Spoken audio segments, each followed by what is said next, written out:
AP మంత్రి పార్థసారథి మాట్లాడుతున్నారు. Live చూద్దాం. అదేవిధంగా కొత్త సంవత్సరం పూర్తి చేసుకున్న సందర్భంగా ప్రభుత్వం వచ్చి 1 ఇయర్ అయిన సందర్భంగా 17 మంది యావజ్జీవ ఖైదీలకు క్షమాభిక్ష మంజూరు చేయడం జరిగిందని చెప్పేసి మనం చేస్తాను. భారత సుప్రీంకోర్టు ఎస్ఎల్పి క్రిమినల్ నెంబర్ 525/2021లోని ఆదేశాలకు అనుగుణంగా యావజ్జీవ ఖైదీల ముందస్తు విడుదలకు శాశ్వత మార్గదర్శకాలను జారీ చేసిన నేపథ్యంలో ఫిబ్రవరి 1, 2025 నాటికి అర్హులైన 17 మంది యావజ్జీవ ఖైదీలకు ప్రత్యేక క్షమాభిక్ష మంజూరు చేయడానికి హోంశాఖ చేసిన ప్రతిపాదన రాష్ట్ర మంత్రిమండలి ఆమోదం తెలియజేయడం జరిగిందని చెప్పేసి మనం చేస్తాను. నేను ఈ జీవిత ఖైదీలు ఎక్కువ కాలం శిక్ష పడిన వాళ్ళందరూ కూడా వాళ్ళ జీవితంలో మార్పు తెచ్చుకుని లేకపోతే వాళ్ళు ఖైదీలకు పునరావాసం కల్పించాలని చెప్పేసి సమాజంలో పరివర్తనతో వాళ్ళ జీవితంలో మార్పు రావాలని చెప్పేసి ఈ క్షమాభిక్ష ప్రసాదించడం జరిగిందని చెప్పేసి మనం చేస్తాను. వీళ్ళు కానీ మళ్ళీ ఏదైనా క్రిమినల్ యాక్టివిటీస్లో కానీ చట్ట వ్యతిరేక పనుల్లో కానీ ఉంటే ఈ క్షమాభిక్ష రద్దు చేయడానికి కూడా ప్రభుత్వం నిశ్చయం తీసుకుందని చెప్పేసి మనం చేస్తాను.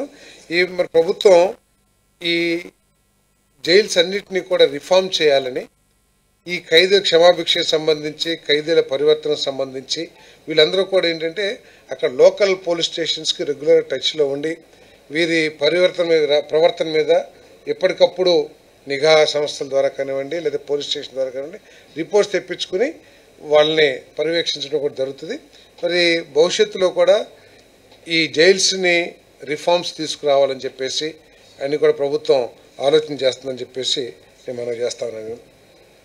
అదేవిధంగా 248 ఏపీఎస్పీఎఫ్లో 248 కానిస్టేబుల్ను హెడ్ కానిస్టేబుల్స్గా పదోన్నతి ఇవ్వడానికి మరియు కానిస్టేబుల్ సంఖ్యను 248కి తగ్గించడానికి హోంశాఖ చేసిన ప్రతిపాదనకు రాష్ట్ర మంత్రిమండలి ఆమోదం తెలిపింది. అదేవిధంగా వైఎస్ఆర్ జిల్లా పేరును వైఎస్ఆర్ కడప జిల్లాగా మార్చడానికి ఇప్పటికే జారీ చేసిన తుది నోటిఫికేషన్ను ధృవీకరించేందుకు రెవెన్యూ శాఖ చేసిన ప్రతిపాదనను రాష్ట్ర మంత్రిమండలి ఆమోదించడం జరిగిందని తెలియజేస్తాను. రాష్ట్రంలో ఆంధ్రప్రదేశ్ పోలీస్ అకాడమీ స్థాపన కోసం ఇప్పటికే 675 ఎకరాలు ఇవ్వటం జరిగింది. ఇంకా వారికి కావాల్సిన ల్యాండ్స్ని పెన్నమరెడ్డిపల్లి, నూగండుపల్లి, ఆగిరిపల్లి మండలంలో మొత్తం 94.497 సెంట్లు అంటే 94.5 ఎకరాలని మన హోంశాఖకు భూమిని ఉచితంగా బదిలీ చేయడానికి రెవెన్యూ శాఖ చేసిన ప్రతిపాదనకు రాష్ట్ర మంత్రిమండలి ఆమోదం తెలిపింది. ఏలూరు జిల్లాలో నిర్మించి తలపెట్టిన హైదరాబాద్ ఐ ఇన్స్టిట్యూట్కు మాజీ ఐఏఎస్ అధికారిని శ్రీమతి కాసర్నేని దమయంతి వారు దాన ప్రక్రియ అంటే గిఫ్ట్ ఇచ్చారు. ఒక 10 ఎకరాల 88 సెంట్లు భూమిని గిఫ్ట్ ఇవ్వడం జరిగింది. దానికి రిజిస్ట్రేషన్ స్టాంప్ డ్యూటీ ఏదైతే ఉంటుందో దాన్ని రిజిస్ట్రేషన్ ఫీజులు మినహాయించేందుకు రెవెన్యూ శాఖ చేసిన ప్రతిపాదనను ఆమోదించడం జరిగింది. దమయంతి గారు ఐఏఎస్ తెలిసి ఉంటుంది. ముఖ్యమంత్రి గారు కూడా వారిని ప్రత్యేకంగా అభినందించడం కూడా జరిగిందని చెప్పేసి మనం చేస్తాము. కేకే రాజు గారు పెదవేగి మండలంలో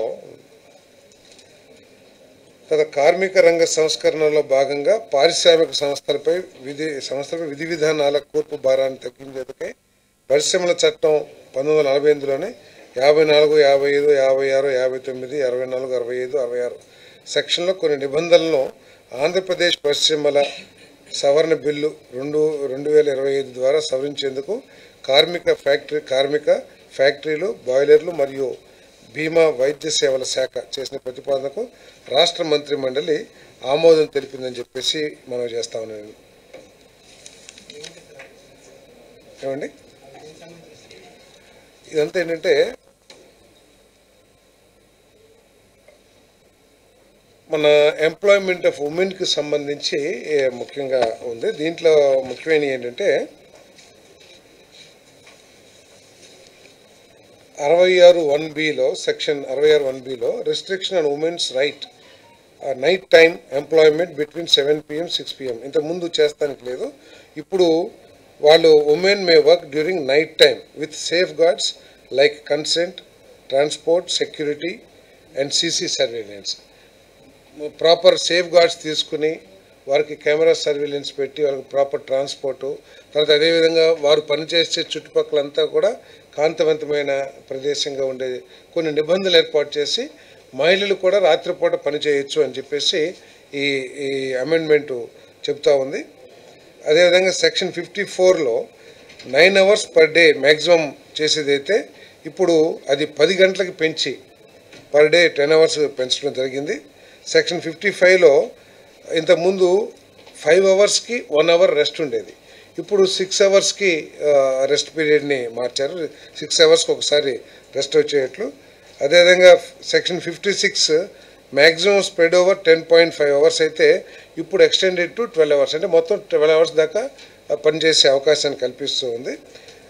అదేవిధంగా ఓవర్ టైం సెక్షన్ 64 ప్రకారం ఇంతకుముందు 50 కానీ 75 గంటలు కానీ మాత్రమే ఓవర్ టైం చేస్తానికి అవకాశం ఉండేది. బట్ ఇప్పుడు 144 hours 144 hours per quarter over time చేస్తానికి అవకాశం కల్పించే విధంగా ఈ చట్టాలని అమెండ్మెంట్ చేయడం జరిగిందని చెప్పేసి మనం చేస్తున్నాం. ఇదంతా ఏంటంటే ఈజ్ ఆఫ్ డూయింగ్ బిజినెస్లో భాగంగా ఈ నిబంధనలను అమెండ్మెంట్ చేయడం జరిగిందని చెప్పేసి కూడా ఈ సందర్భంగా తెలియజేస్తాను. అదేవిధంగా ఇప్పుడు ఇంతకుముందు ఉమెన్ ఎంప్లాయ్మెంట్ డ్యూరింగ్ నైట్ టైంకి సంబంధించి కొన్ని నిబంధనలు ఉంటే women May work during night time with certain, ఇందాక చెప్పాను కదా, సీసీ కెమెరా సర్వేలియన్స్, ప్రాపర్ సేఫ్టీ, తర్వాత వారికి మంచి వసతులు అవన్నీ కూడా ఉంటే పని చేయొచ్చు అని చెప్పేసి కూడా ఈరోజు ఈ చట్టం మార్చడం జరిగిందని చెప్పేసి మనం చేస్తాను. ఫ్యాక్టరీస్లో ఏమంటే అంటే ఆదాయం పెరిగింది కదా, ఎక్స్ట్రా వర్క్ చేస్తారు. ఓటీ ఇప్పుడు ఇంతకుముందు 50 గంటలే చేస్తానికి అవకాశం ఉండేది, ఇప్పుడు 144 గంటలు చేస్తానికి అవకాశం ఉంది. దానివల్ల ఆదాయం కూడా పెరుగుతుంది. అదేవిధంగా ఇది నిబంధనల మూలంగా ఏంటంటే ఉమెన్ వ్యవస్థీకృత రంగంలో కూడా, అంటే ఫార్మల్ సెక్టర్స్, ఇంతకుముందు చిన్న కుటీర పరిశ్రమలు అయితే చిన్న పరిశ్రమలు పనిచేసేవాళ్ళు, ఇప్పుడు ఎస్టాబ్లిష్డ్ ఫ్యాక్టరీస్ కానివ్వండి లేకపోతే కార్పొరేట్ సెక్టర్స్లో కూడా పనిచేయడానికి వాళ్ళకి అవకాశం లభిస్తుందని చెప్పేసి మనం చేస్తాం. Empowers women economically and promotes gender inclusion in industrial growth, అంటే పారిశ్రామిక అభివృద్ధిలో లింగ వివక్ష లేకోకుండా అందరికి కూడా అవకాశం కల్పించే విధంగా, తర్వాత ఉమెన్ సాధికారత కూడా లభిస్తుందని చెప్పేసి దీని ఉద్దేశం అని చెప్పేసి తెలియజేస్తాను. Supports employment in continuous process industries, అంటే కొన్ని ఇండస్ట్రీస్ ఉంటాయి, ఒక్కసారి స్టార్ట్ చేస్తే మళ్ళీ ప్రాసెస్ చివరి వరకు కూడా అదే ఎంప్లాయీస్ ఉండటం మూలంగా వీరికి అదనపు జీతాలు కూడా లభ్యం అవడానికి అవకాశాలు ఉంటాయి ఈ అమెండ్మెంట్స్ ద్వారా అని చెప్పేసి నేను చేస్తాను. అదేవిధంగా గ్లోబల్ ప్రాక్టీసెస్ ఏదైతే ఉన్నాయో అవన్నీ కూడా ఇక్కడ కూడా అమలు చేయడానికి ఈ చట్ట అమెండ్మెంట్స్ పనిచేస్తామని చెప్పేసి తెలియజేస్తాం. దీని మూలంగా ఏంటంటే ఫ్యాక్టరీలు కూడా పెట్టుబడి పెట్టేవాళ్ళు మన రాష్ట్రానికి రావడానికి, అంటే ఈ కార్మిక చట్టాలు ఇవన్నీ కూడా వారికి కూడా కార్మికులతో పాటు వారికి కూడా అనుకూలంగా ఉంటే పెట్టుబడులకి ఎక్కువగా వస్తారని చెప్పేసి, అదేవిధంగా గ్లోబలైజేషన్ ప్రతి రంగంలో కూడా అవుతూ ఉంది. గ్లోబల్లో ఏ రూల్స్ అయితే ఉన్నాయో ఆ రూల్స్ని ఇక్కడ కూడా ఇంప్లిమెంట్ చేయడానికి ఈ అమెండ్మెంట్స్ తీసుకురావడం జరిగిందని చెప్పేసి మనం చేస్తాం. వాళ్ళు చేసే వాళ్ళకే ఇస్తాము.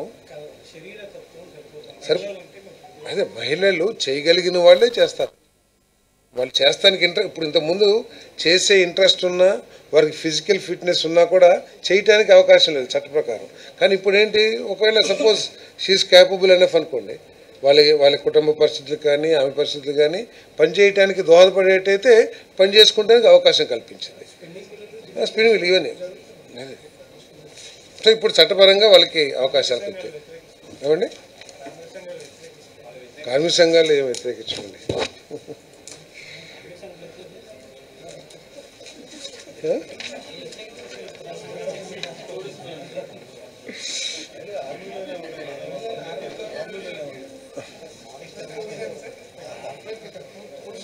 అంటే ఇప్పుడు ఇక్కడ కూర్చుంటే ఇద్దరే కనబడుతున్నారు. ఇప్పుడు దీని మూలంగా ఏంటంటే కొద్దిగా ఎక్కువ మహిళలు కూడా ఈ రంగంలోకి వస్తానికి, పత్రికా రంగంలో కూడా వచ్చే అవకాశం కూడా ఉండొచ్చు. విశాఖపట్నంలోని హరిత హోటల్ విశాఖపట్నంలోని హరిత హోటల్ యాత్రి నివాస్ ఆధునీకరణ చేపట్టిన పనులకు ఇప్పటికీ సవరించి అమలుపరిచిన పరిపాలన అనుమతులు ధృవీకరించేందుకు యూత్ డెవలప్మెంట్, టూరిజం మరియు సాంస్కృతిక శాఖ చేసిన ప్రతిపాదనకు రాష్ట్ర మంత్రిమండలి ఆమోదం తెలిపింది.